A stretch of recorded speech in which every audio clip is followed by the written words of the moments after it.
இப்போ இதுக்கெல்லாம் நாங்கள் வரோம், எங்கள் உடம்பை இதுக்கெல்லாம் நாங்கள் உட்படுத்திக்கிறோம், செலவுகளும் இதுக்கு ஆகுது, 100% நிற்குமா அப்படின்னு கேட்டால் 100% ஷூரிட்டிங்கிறது யோசித்து பார்த்தீங்கன்னா வாழ்க்கையில் எதுக்குமே கிடையாது. இது எல்லாமே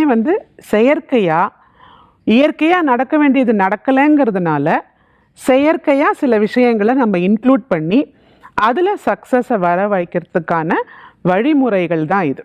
இது ஸ்பெர்ம் சார்ந்த பிரச்சனையா, கர்ப்பப்பை சார்ந்த பிரச்சனையா, முட்டைப்பை சார்ந்த பிரச்சனையா, உடல் சார்ந்த பிரச்சனையா, வேறு ஏதாவது ஜெனட்டிக் ப்ராப்ளம்ஸ் இருக்கிறதுனால அவங்களுக்கு நிற்க மாட்டேங்குதா, ஏற்கனவே அந்த பேஷண்ட்டுக்கு ப்ரெக்னன்சி லாஸஸ் ஆகிட்டே இருக்கா அதனால தான் இதுக்கு வராங்களா அப்படிங்கிறதெல்லாம் வச்சு பேஷண்ட் ப்ரொஃபைல் என்ன, அதுலேயே ஹஸ்பண்ட் ப்ரொஃபைல் என்ன, ஒய்ஃபோட ப்ரொஃபைல் என்ன அப்படின்னு பார்த்ததுக்கு அப்புறமா தான் இதனுடைய சக்ஸஸ் அப்படிங்கிறது நிர்ணயம் செய்ய முடியும். அப்போ தான் அந்த சக்ஸஸ் ரேட் எவ்வளோ அப்படின்ட்டு. எதுலேயுமே 100% சக்ஸஸ் இதில் கிடையாது. 100% சக்ஸஸ் அப்படிங்கிறது எப்போ இருக்கும் அப்படின்னா அது கருத்தரித்து கரு வளர்ந்து நல்லபடியாக குழந்தை பிறக்குது பார்த்திங்களா, அதை தான் கிளினிக்கல் ப்ரெக்னன்சி ரேட்டுன்னு சொல்லுவோம். அண்ட் அப்போ தான் அது முழுமையடையும்.